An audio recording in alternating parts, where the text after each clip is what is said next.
Asus Transformer tablets usually have three key things going for them. High functionality, they have at least above average performance, and are usually pretty cool looking. The Prime had those traits, but also some technical issues at its release, some of which it's yet to fully overcome.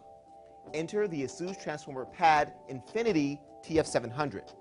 With a working GPS, an even better camera than the Prime's already great one, and faster games performance, the TF700 is kind of what the Prime should have been in the first place.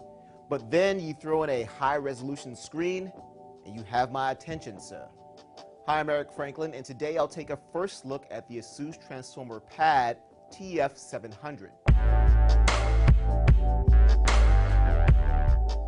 The TF700 feels as light as the Prime and looks a lot like it too, but Asus made at least one notable change. They added this plastic panel here.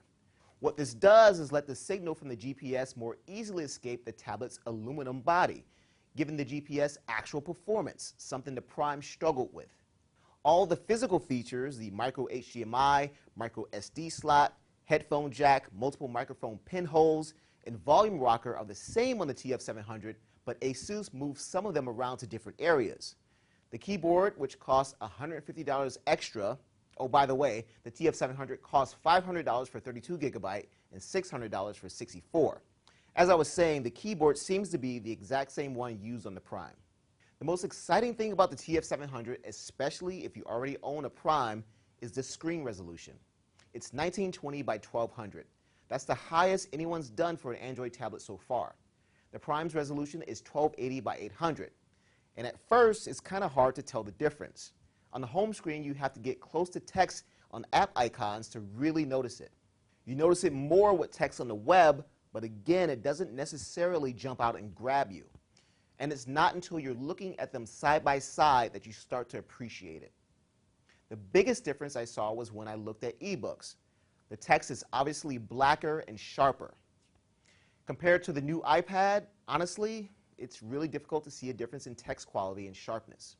One of the games we use to test performance, Riptide GP, can scale to a very high resolution.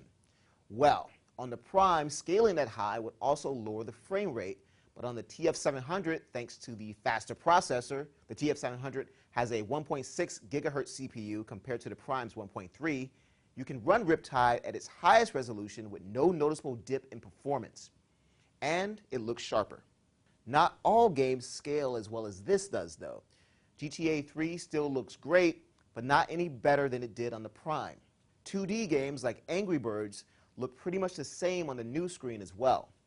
1080p movies look good, but I didn't notice any difference in quality there either. Beyond the resolution, the TF700 handles contrast and color much better than the Prime. Yep, the Super IPS mode is still here, still awesome, and still makes reading outside in the sunlight less of a pain. Asus upgraded the front camera to 2 megapixel from 1.2. Not that that's going to impress anyone, but it definitely handles contrast and color better, and just looks clearer. The back camera is still 8 megapixel, but Asus lowered the aperture a bit, so it captures much more detail in still pics and video. The TF700 has a better screen, faster games performance, and better cameras than the Prime. Text looks just as sharp as it does on the iPad, but not every app takes advantage of the resolution. So far, though, I'm impressed with what I've seen. Check out my full review for more detailed information.